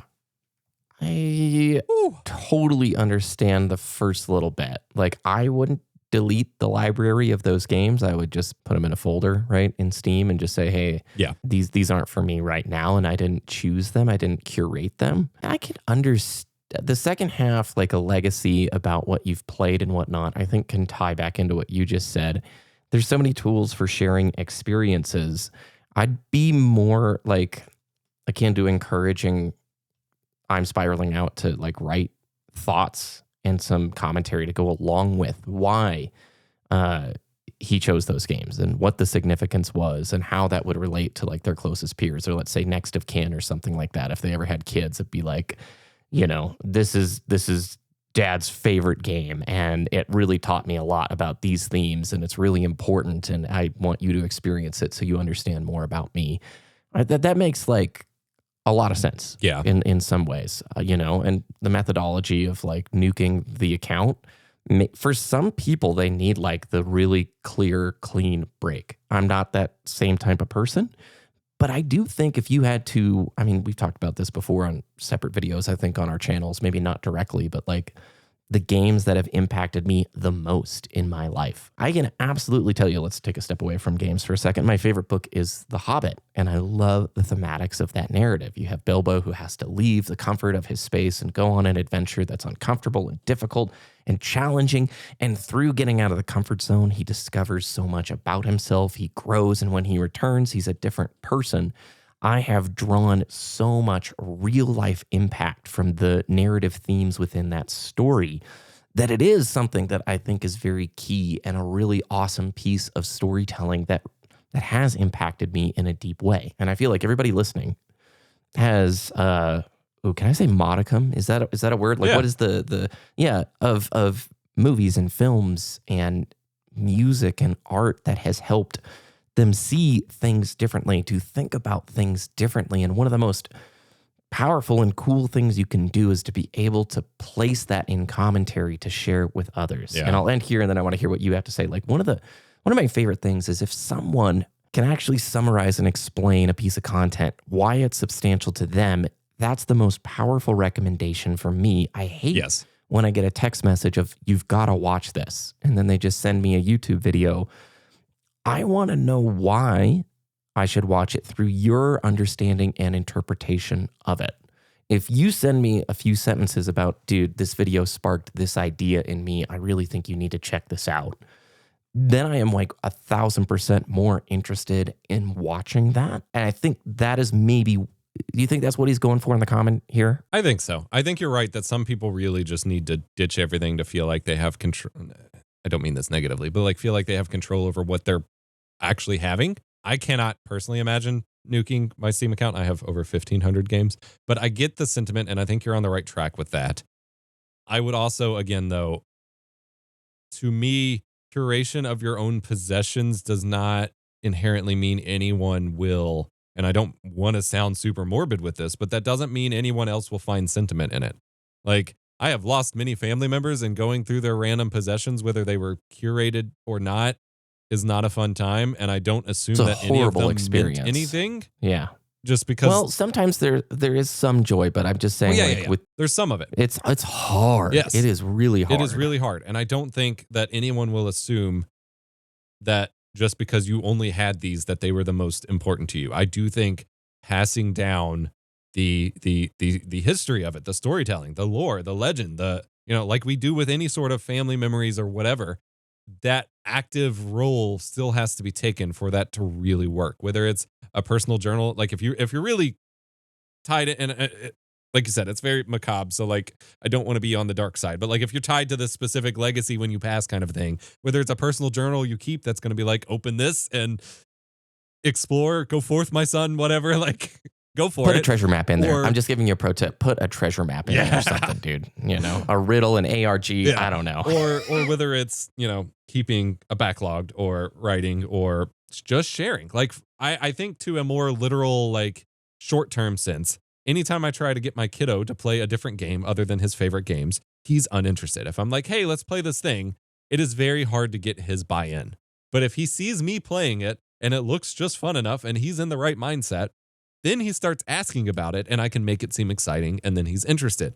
And I think similarly applies to anything that you possess that you want someone else to care about. Like you said, you have to tell the story about why it matters. You can't just say, hey, come look at this. And for me, what you possess is not the same as cataloging in the first place. So yeah, like if you're making a list of the games that you own, just making a spreadsheet of every game that you own is not going to make them compelling to someone to feel sentimental about it. But if you do make a long-lasting journal log of some sort of the ones that do mean the most to you and why, there's got to be that connection, the human element of why, not just this was important. I think that's a huge deal. And I think that's very important. And I really hope with my kid that I get to continue to pass on the games and movies and whatever that I love. And I'm going through the same thing with my wife right now. Like, we've been watching through a lot of the shows that she liked growing up that specifically like stuck with her. And a lot of them are silly stuff. Like, it's little anime, or like I had never seen much of Sailor Moon. So we watched through Sailor Moon Crystal. And right now we're watching another anime. But these are things that like helped form core personality things and would have influenced my personality a lot growing up. And so like, it's really meaningful to share this experience now. And the same thing can absolutely apply to games. But for me personally, nuking what I own to only filter that just isn't the play. I almost think it's probably like, what if they just bought Humble Bundles or did Amazon Prime games, and like there's a lot of fluff and junk in those things. And that's I can recognize a clear start, but yeah. I'm with you. Like, I'll go for it. I was just gonna say, ironically, 200 games is low enough that it's a lot easier to fresh start with that than when you get over 1,000. Yeah, and I like the concept of being intentional. You know, with your choices and thoughts around legacy, right? We all leave impacts around the people we interact with every single day. And like you just mentioned, like with your family, the choices that you make and the environment you foster, these are all things that you put a lot of time and attention and effort into to give your kiddo the best opportunities possible to try and, you know, show him and teach him what you want. And I think that is a really cool idea. And we do similar, like, if somebody has a very curated collection of vinyl albums that they bequeath to, you know, one of their kin, there's some level of significance there. And you could probably be like, oh, this is grandpa's record collections and he wanted me to have it. And that now has some deep sentiment. And it's cool to hear, like, this is the music that really meant something to him. Yeah. Right. And it's so hard with digital to just like, since there's no physical representation, it's hard to not. It's a QR code in the will. Yeah. Sorry. All right. Is the future of FPS smaller single mode games? Pocket Wyvern 98, long time listener and commentator of the Dual Comm Podcast, says, I think one way we could see FPS go is that instead of having multiple game modes, we could end up having smaller games focused on a single game mode that don't need to draw in a massive audience to survive, like the current live service games do. In fact, I think we are starting to see some of this with games like Helldivers 2 being focused on PvE and the upcoming Halo campaign Evolved only having co-op multiplayer. Oh man, you know what I'm jumping at the bit to say, Epos. We had the perfect formula and they threw it away. Yeah. I don't think we're getting back to the formula that we had, but I do think what Wyvern is suggesting here is, it's kind of what I've been preaching for a while, and not everyone has agreed with it. But like, I really think if we're going to struggle to manage our big multiplayer franchises this much, then everything should be its own SKU. Like with Call of Duty, why is there not just an annual Call of Duty campaign with zombies and multiplayer and Warzone being their own separate things?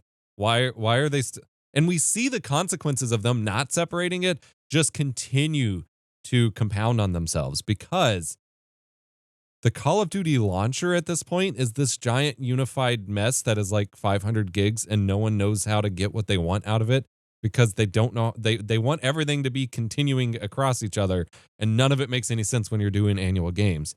And so I really think with a lot of stuff, separating things out into separate SKUs that can be run by separate teams with separate priorities might be the way to save it. It is not the combined 3-mode $60 package that we used to get. And I don't think that's what I want. I know. I don't think we're getting back to that.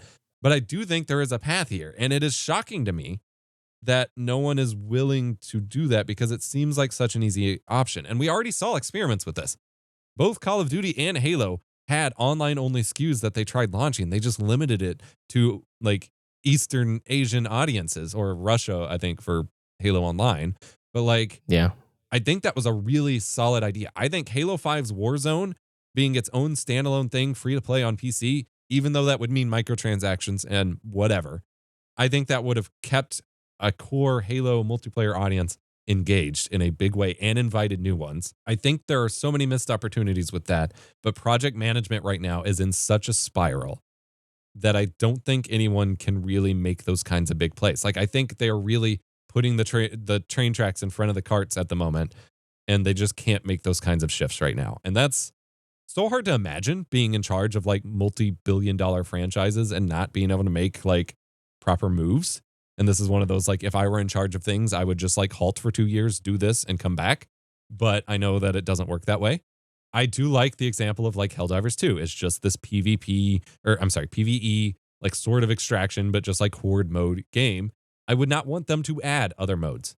Now, this contradicts what I've said before of like when Apex came out, I really wanted, or PUBG, for example, I really wanted a TDM mode, both so I could just easily jump in and out for shorter bursts, but also so I could get more practice in on the guns and stuff, because it's hard to do that in 30-minute, you see 3 people battle royale modes.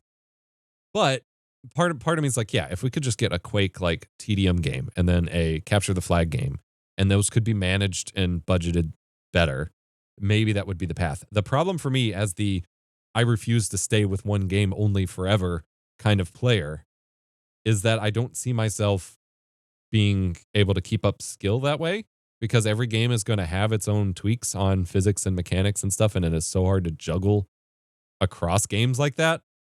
And so that's a big downer. Maybe in this theoretical situation, if we're moving away from the live service paradigm and some of the priorities there, the expectation isn't that life the one game, and maybe it could be improved. I don't know.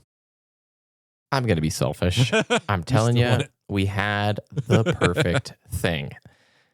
Titanfall 2, Gears of War 1 through Judgment, Halo 1 through Halo 4-ish and 5, and even, I'll leave MCC out of it. The $60 game that brought with it, day one, a great single player that had a multiplayer component, couch co-op and online co-op. It had multiplayer, and it had like basically everything you needed there day one for social and ranked. You had custom opportunities, and then a map maker mode, and then they added in the map theater system. And then you got a new one of those every 3 years. The expectation was not on Bungie to create an endless world for 20 years off of Halo 3. Okay, the idea was they worked for 3 years. This is the finished product. Go play it.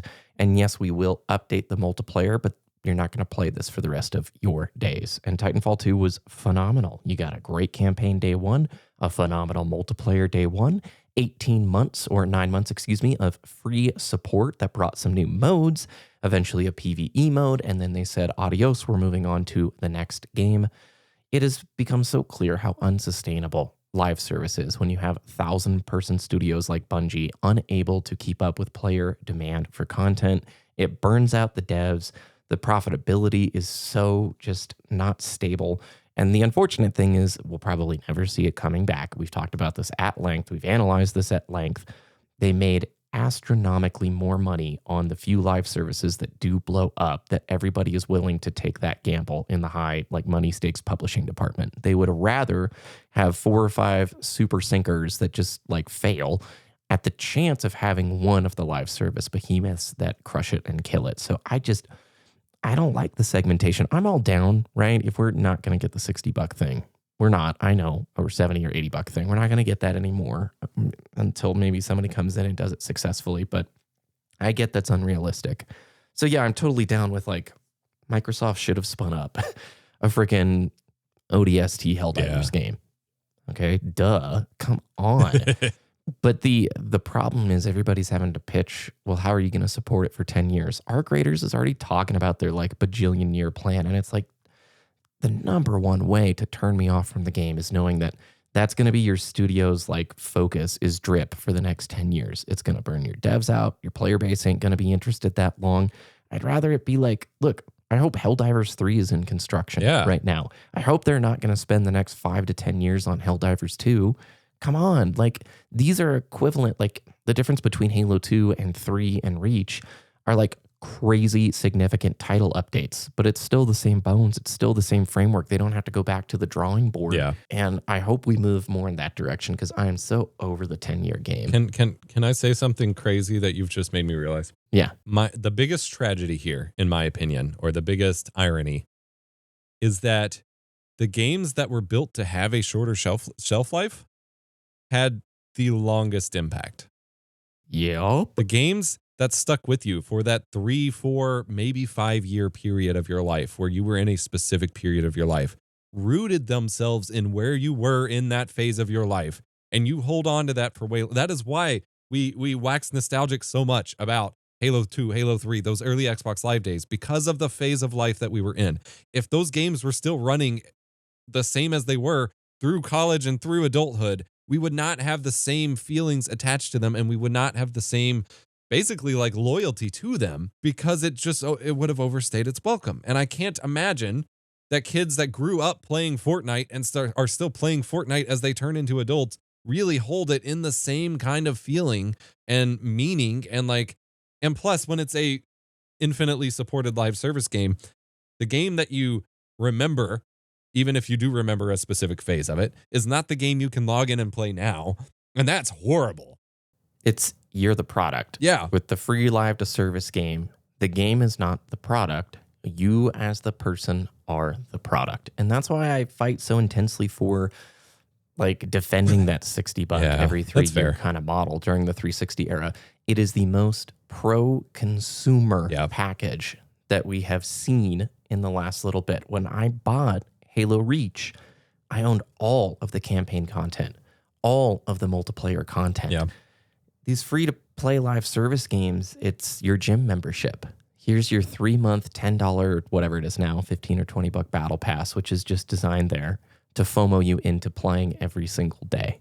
And there is a balance. There are some games who strike that balance well, who make sure the game design is front and center, and that's where the effort is. I think that's why there's so many people who are just like crazy enthusiastic towards the finals. You bring up the finals to anybody in that community who plays it, they're like, it's the best. It's awesome. We love it. But most of the studios, that unspoken agreement between the player and the design is compromised at every corner for monetization in that space. And I just loved that the $60 game, they still had to prove the value was there to earn your $60. And they were forced on day one to have a package good enough to garner those sales. And I think that's like, free to play becomes the worst because everybody's like, well, what are you going to do? It's free. Yeah. Who cares that it launched broken and empty? It was free. You didn't pay anything for it. And it's like, well, I would have rather paid $60 and shown the stakeholders day one, if you screw this up too long, we stop buying your product. Yeah. Like I'd rather buy a reasonably priced, but like worthwhile tool from a tool store than get some garbage $5 thing from Temu that breaks in 5 minutes, because then my time has just been wasted. It doesn't matter that it's free. My time is the cost. And even when the $60 games did want to sell you more, they either had to make it completely low stakes, like pure cosmetic stuff, or really make it worth your while to then pay an additional cost on top of the buy-in, the $60 buy-in. Yep. Which is why the idea of like iterative campaign design is a cool concept. And so clearly, we are reaching a new paradigm shift, and somebody's going to come up with the new concept. You remember when things shifted from the loot box era, and when that got too big, and then everything went just full free to play, and they changed the system. You know, speaking of Halo 5 and Warzone, for me, the breaking point is when they started selling the mythic rec card packs, and you could essentially just buy packs and packs and packs with real world money of the best like Warzone cards.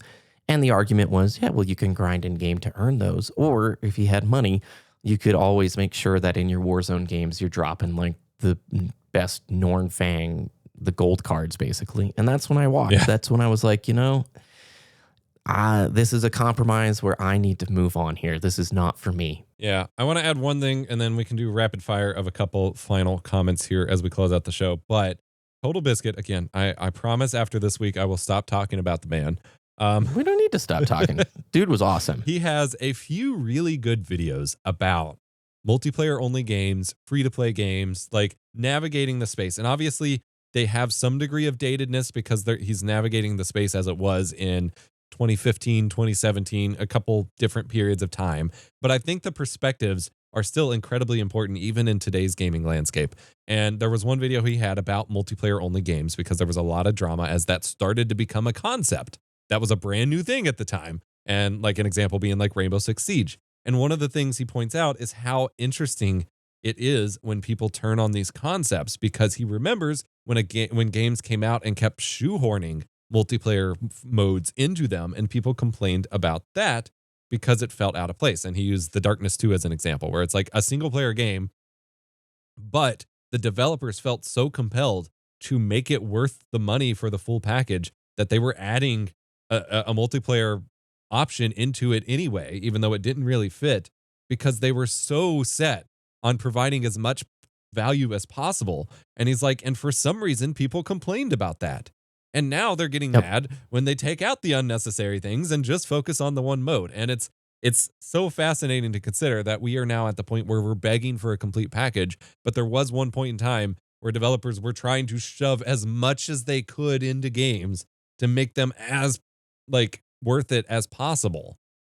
And I hope we can get back to that in some way. But like I said, rapid fire, some final comments here that I thought were addressing. We've got Destiny Rachel, who said, great episode. Just want to add, I have seen the PlayStation Network have an editor's choice category fairly frequently. They've been experimenting more with stuff like that, I think. And that's awesome. We had an episode talking about curation on the console spaces and how hard that is. There was also some news. PlayStation just removed like one of those asset flip developers with like 1,000 games from the PlayStation Store, so that clears out a lot of that stuff. So good, really cool stuff there. Nephilim O May O Cry, which I love the name. I'm a hardcore Devil May Cry fan, and I liked DMC despite all the hate. I played all the games that came before and thought it was a fresh take. I just wanted to highlight that because I love being vindicated about my love for DMC Devil May Cry, and it's a shame that studio did not get to take on more games in that style. Awesome. That dude at work says, love the section about demos. If all games had demos, I would probably buy more games because I would try them first and be less worried about buying slop and ending up regretting it. Yes. I feel very similarly, and I do want to remind people, most indies, like a lot of indies now on Steam are doing demos. So just be sure to check. It's not great how it's always laid out in Steam, but it is worth a shot. Always, if you add something to the wish list, check if there's a demo. Yes. It is a strong goal of mine to make more content around demos this year. I know I talked about it last year and couldn't really make it work, both covering stuff that comes up during Next Fest, but also I created a script that crawls through my Steam library and tells me what games I own that have demos. So I don't have to because it's hard when I already have games to know, basically if I don't have the demo in my library because I have the game, I just don't think about it in that context. And so I want to make demo roundups of games that I like. So I'm very excited to tie into that and make some content around it so that you have other things that you can check out. Yes. And then Seth Mann's comment, 5324, kind of pasted in here funny, so I might need your help. I can do it. But he says, go for it. I just finished this episode yesterday after listening to the whole podcast plus party chat. Thank you.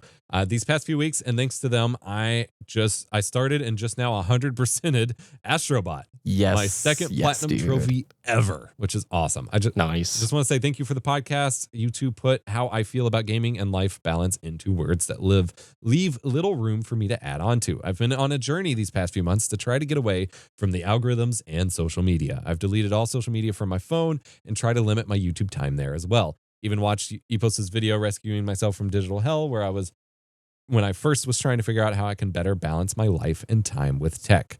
I will also say your conversations about gaming and doing things with intent has really changed my philosophy on how I interact with content, either it be with anime, movies, show, games, or creators on YouTube.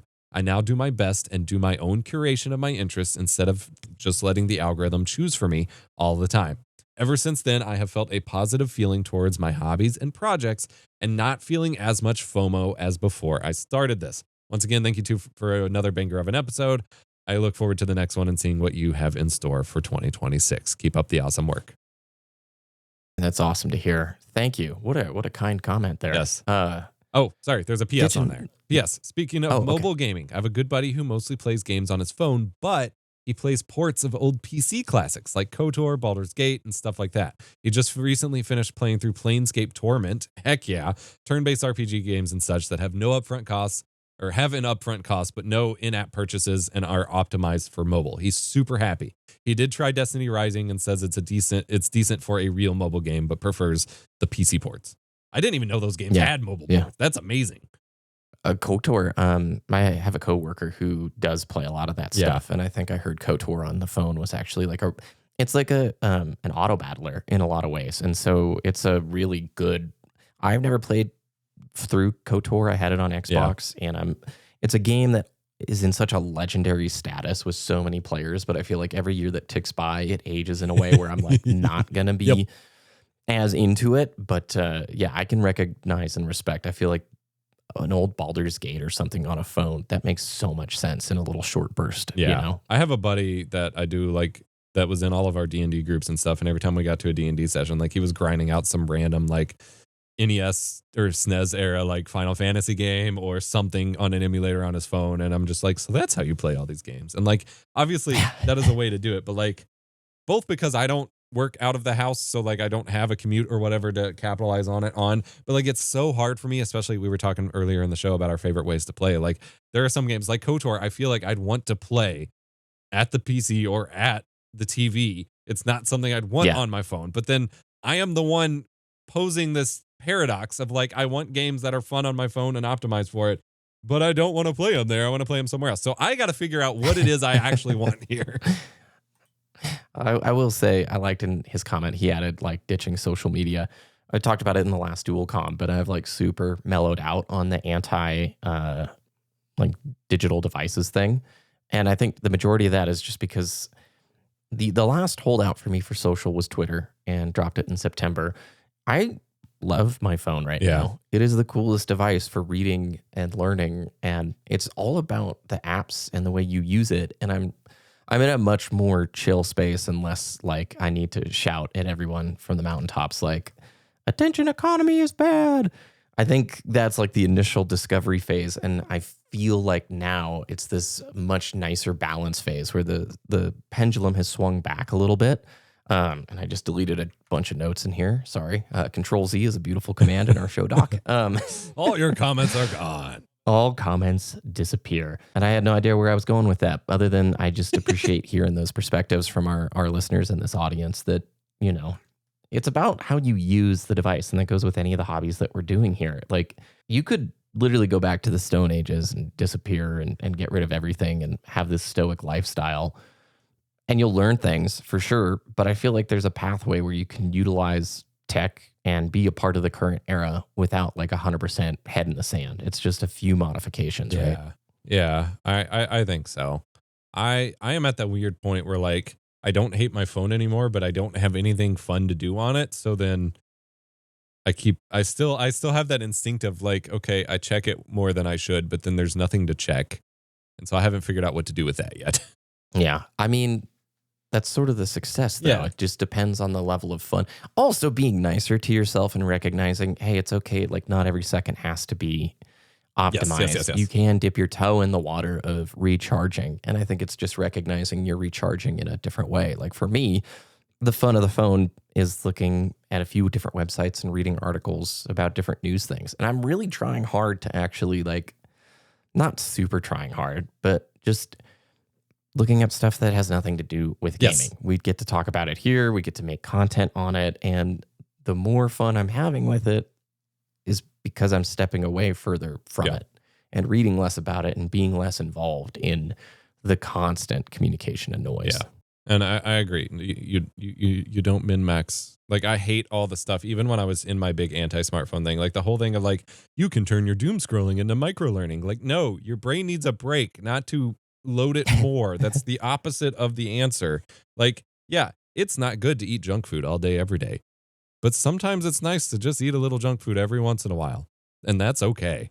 It's the balance, right? As with everything, the intentionality. And your dopamine sensitivity topic we just talked about, you know? Like, these apps overdo it to where you do feel tired and lack motivation. Like an hour on TikTok or whatever, like scrolling shorts, you're just going to be blasted, continually blasted. But like even YouTube, I'm having a lot of fun watching and learning stuff with, because I'm shifting my viewing habits. I'm intentionally not clicking on the sensationalized algorithm bait, and I'm searching more for content. Like I've been down the Linus Tech Tips rabbit hole, watching a bunch of their videos lately on lunch breaks because it's fun and they still have a really positive outlook and still make creative, happy videos. And somehow it works in the algorithm for them because they're really smart with how they package it. And then I think I've told you before, I would just keep plugging away 20 more minutes watching the Fellowship of the Ring behind the scenes content, you know, and I'm looking forward to getting to the Two Towers. I mean, there's like 6 hours of fun filmmaking stuff there and stories. And like, I didn't know Sean Bean like literally climbed the mountains. He refused after one like gnarly helicopter flight. He refused to take the helicopter to the filming locations. So he would literally get up at 2 or 3 in the morning dressed up as Boromir, and they would be flying out to the location with like Frodo and Aragorn and everybody, and they look down, there's a tiny dot, and it was Sean Bean climbing up these mountains to get to the location. That's amazing. Isn't that so freaking cool? I had no idea. So, anyway, I think that's it for this week's party chat, or this month's party chat, however many we do. The start of the new year. Thank you so much for your support on the show. Again, patreon.com/dualcomm if you're interested in more. We're not going to shill it a ton, but I do at least up front want to make sure everyone's aware that we are doing this. And I'm already super stoked for the next normal Dual Comm episode because we already have a stacked list of topics. So stay tuned on BBK's channel for that. Yes, I do got to say, we got to look at mugs. I remember when we did Destiny the show, my favorite thing ever is we made mugs, and mugs are just the best, you know? And so we'll have to iron out. We don't really have much iconography for this thing, but that would be really cool to explore. Yes. So thanks, everybody, for listening. I'm over on BBKDragoon. That's the YouTube channel there. You can check out the Dual Comm Podcast and the Party Chat Podcast on all the podcast players and all the platforms. We deeply appreciate you and your time, and I hope it is a great week for everybody. Yeah. Thank you so much. We'll see you next time. See you.